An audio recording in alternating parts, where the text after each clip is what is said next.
पायो जी मही राम रतन धनि पायो।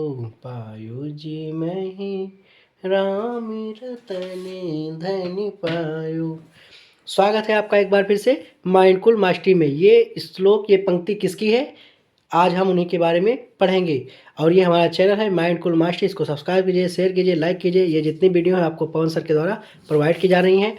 ये लगभग board exam, MA, BA, graduation, post graduation, static GK, general awareness, Hindi, railway, police, UPSI, home guard, SSC, GD, UPSC में पूछा जाता है। और आज हम उन्हीं की बात करते हैं जो जिन्होंने गाया है कि पायो जी महे राम रतन धन पायो। ये जो है एक कदम हिंदी साहित्य की ओर का 8वां वीडियो। आज हम पढ़ेंगे मीराबाई। मीराबाई के बारे में बहुत कुछ कहा जाता है। आज उनके बारे में हम समझेंगे कि कैसे वो लोग और लाज के भय से ना डर करके उन्होंने अपने लक्ष्य को प्राप्त कर लिया और भगवान के परमधाम में गई। ऐसे जो है भक्त मीराबाई के बारे में आज हम बात करेंगे। इनके बचपन का नाम था पेमल और इनका जन्म जो है 1498 ईस्वी में कुड़की नामक स्थान पे हुआ था। इनका जो जन्म हुआ था 1498 में कुड़की नामक स्थान पे हुआ था। इनके पिता का नाम राव रतन सिंह था। इनकी माता का नाम कुसुम कुंवर था और इनके दादाजी का नाम राव दूधा था और इनके ससुर जो थे वो थे राणा शांगा। उसके बाद इनके पति का नाम था भोजराज, राजा भोजराज। आप लोग पढ़े होंगे उनके बारे में, जानते होंगे, सुने होंगे। उसके बाद इनके गुरु का नाम था संत रविदास। बात करें कि भाषाओं की बात करें तो इनकी भाषा ब्रज थी। इनका रस भक्ति था। इन्होंने अपने सवैया छंद में भक्ति का एक अनोखा उदाहरण प्रस्तुत किया है। इनका जो अलंकार था वो अनुप्रास, यमक, रूपक और उपमा था। यह राठौर जाति यानी राजपूत जात की थी और पर तो राजपूत जात होने के कारण भी इनके अंदर बहुत ही कोमल इनका हृदय दया और द्रवित हो जाता था, करुणा से भरी हुई थी। ये जो है सगुण भक्तिधारा की काव्यधारा की थी और इनका वाक्य था हरि तुम हरो जन की पीर गुरु। शिक्षा इनकी जो है संगीत, नृत्य और साहित्य में थी। अब इनके बारे में हम बात करते हैं कि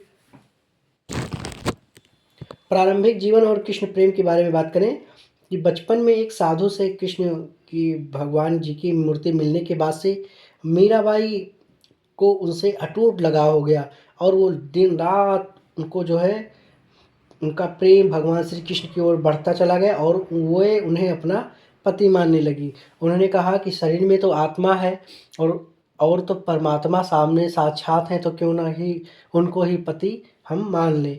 क्योंकि कहीं ना कहीं कहा जाता है तुम पूर्ण परमात्मा, तुम अंतर्यामी। उसके बाद परमेश्वर का जो है कहा जाता है कि मैं प्राणपति। तो कहीं ना कहीं कहा जाता है कि तुम हो एक अगोचर सबके प्राणपति। बस बिल्कुल वैसे ही मीराबाई ने सब लोग केवल कहते हैं, उन्होंने कर दिखाया और उन्होंने अब बचपन से ही उन्हें अपना पति मानने लगी। उसके बाद विवाह और कठिनाइयों के बारे में हम बात करें तो मेवाड़ के राणा सांगा के पुत्र भोजराज के साथ इनका विवाह हुआ। विवाह के बाद भी उनकी भक्ति जारी रही। पति की असामयिक मृत्यु के बाद मतलब कम उम्र में ही उनकी मृत्यु हो गई थी। जब उनकी मृत्यु हो गई थी, कैसे हो गई थी, वो युद्ध खेलने गए थे और युद्ध में ही उनकी मृत्यु हो गई थी। उसके बाद असामयिक मृत्यु के बाद मतलब समय के पहले ही मृत्यु हो जाने के कारण परिवार के लोग उनकी कृष्ण भक्ति और साधु संतों के साथ उठने बैठने के कारण से असंतुष्ट थे। वो कहते थे कि ये जब विधवा है तो फिर कम से कम शांति से रहें। पर वो समाज को देखते थे और मीराबाई भगवान को देखती थी। उन्होंने कहा मेरे लिए भगवान से बढ़कर कुछ नहीं। और फिर वो वैसे भी पति मानती थी भगवान श्री कृष्ण को। उसके बाद जो है उनके असामयिक निधन के बाद में उनका प्रति और प्रेम बढ़ता चला गया और घर वालों को बहुत ही समस्या होती थी कि वो कृष्ण भक्ति ना करें। साधु न जाने कितने लोग आते जाते थे तो उन्हें बहुत ही समस्याओं का सामना करना पड़ता था। पर मीराबाई थोड़ा डटी रही, जिसके कारण उनको बहुत से कष्ट झेलने पड़े, तमाम तमाम के प्रकार के विरह दिए, बहुत सी चीज़ों को। भक्ति पथ पे मीराबाई ने अनंत भक्ति में विष का प्याला भी हंसते हंसते पी लिया, जिसे उन्होंने कृष्ण की कृपा से अमृत मान लिया। देखिए, अगर भक्ति में उन्होंने शक्ति ये प्रदर्शित कर दी थी कि अगर आप अच्छे हो, आपकी चीज़ें अच्छी हैं, तो आपका कोई अनिष्ट नहीं कर सकता है। इससे पहले जब भगवान नरसिंह का अवतार लिए थे, ऐसे प्रहलाद जी की को भी जहर दिया गया था और वो भी अमृत बन गया था। ऐसे मीराबाई भी थी, उन्होंने तो दिखा दिया कि भगवान के प्रति उनका कितना प्रेम है। इन्हीं विश्वास और भरोसा, इन्हीं के अंकुरण से, इन्हीं के स्वभाव से जो है उनका कल्याण हो गया। और फिर भक्ति पक्ष पे मीराबाई को बहुत ही चीज़ों का सामना पड़ा, बहुत ही अनेक कष्ट दिए गए। और ये जो विष का जहर था, उनके देवर ने कहा था अगर नहीं पियोगे तो हम आपका सर काट देंगे, आपको मार देंगे। उन्होंने पी डाला और वो अब विष भी कुछ नहीं कर पाया, उनकी भक्ति के कारण वो अमृत बन गया। और जहर का प्याला पीकर भी वो नहीं मरी और वो खड़े खड़े रह गए। उसके बाद तीर्थ यात्रा और अंतिम समय की बात करें तो दरबारी कष्टों से दुखी होकर, क्योंकि दरबार के लोग बहुत ही प्रॉब्लम कर रहे थे, बहुत ही समस्याएं उत्पन्न कर रहे थे, उन्हीं कष्टों से दुखी होकर वो वृंदावन और फिर उसके बाद द्वारका चली गई। माना जाता ऐसा है कि 1546-47 ईस्वी के आसपास द्वारका में कृष्ण की मूर्ति यानी रणछोड़ बोला जाता है, में विलीन हो गई। साहित्यिक योगदान की बात की जाए तो मीराबाई ने कई पदों की रचना की, जिसमें माधुर्य भाव से कृष्ण के प्रति प्रेम की अभिव्यक्ति होती है, जो आज भी लोकप्रिय है। और सबसे बड़ी बात यह है, उनका जीवन समर्पण, प्रेम और समाज द्वारा स्थापित मानदंडों को चुनौती देने वाला निर्भीक भक्ति का प्रतीक है। ऐसे ही मीराबाई के बारे में हम लोग बात करते हैं। रचनाओं के बारे में बात करें तो पदावली, नरसिंह जी का मायरा, राज गोविंद, राग सोरठा के पद, गीत गोविंद की टीका, मीराबाई की मल्हार, राग बिहाग एवं फुटकर पद, गरबा गीत। इसमें से जो सबसे इम्पॉर्टेंट है वो है पदावली, नरसिंह जी का मायरा। यहाँ से क्वेश्चन जरूर आते हैं। कभी कभार राज गोविंद और गीत गोविंद का टीका भी पूछ लिया जाता है।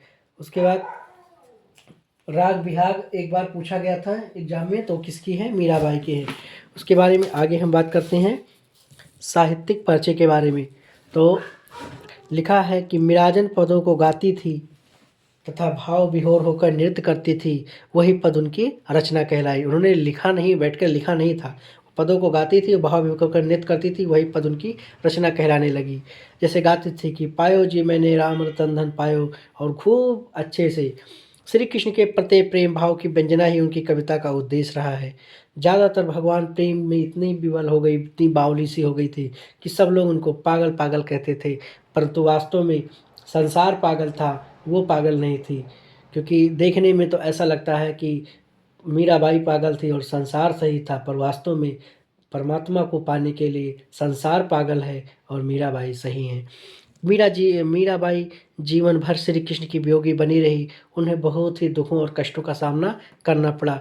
इनका देखिए कुछ पॉइंट है, मैंने लिखा है कि श्री कृष्ण के प्रेम में दीवानी हो गई थी, बावली सी हो गई थी, भूल बैठी थी कि मेरा क्या है, मेरा वस्त्र कहाँ जा रहा है, मैं क्या कर रही हूँ क्या नहीं कर रही हूँ, खाना पीना उठना बैठना, वस्त्र आभूषण, इन सब से उनका नाता टूट गया था। उन्हें तो बस हर लोग में भगवान श्री कृष्ण और भगवान श्री कृष्ण चारों ओर दिखाई दे रहे थे।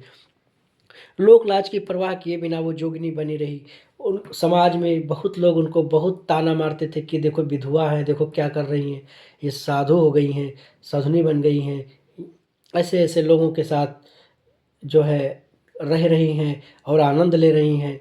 ऐसे ऐसे इस तरह से तीखे बाण इनके ऊपर छोड़े, बाणों से अपनी बातों से भी कटाक्ष किया, पर मीराबाई का कोई फर्क नहीं पड़ा। उन्होंने कहा कि मैं अगर यही सब में फंसूंगी तो फिर मैं भगवान को प्राप्त नहीं कर पाऊंगी।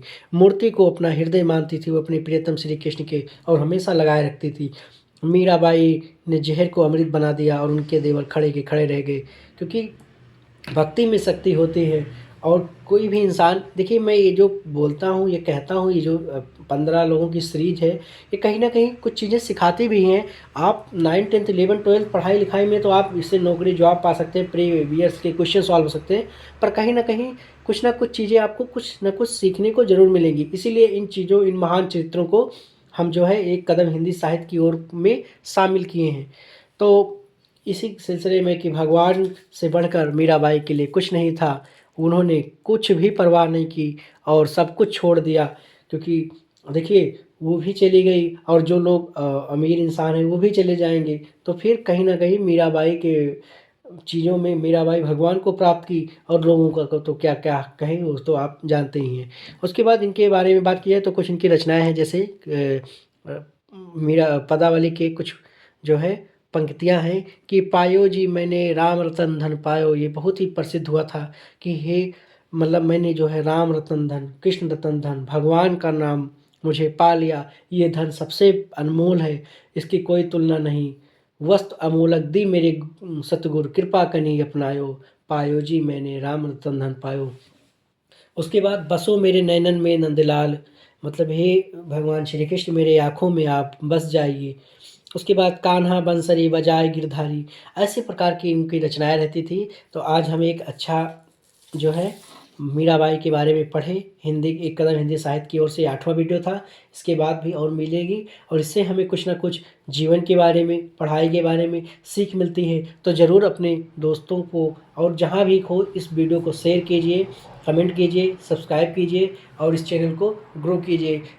हम अच्छी-अच्छी वीडियो लाएँगे, हमेशा आपकी हितकर रहेगी। अगर आप इससे जुड़े रहेंगे तो मैं वादा करता हूँ कि आप वो नहीं रहेंगे जो आप हैं। आप कहीं न कहीं उससे आप आगे बढ़ जाएँगे। Thank you.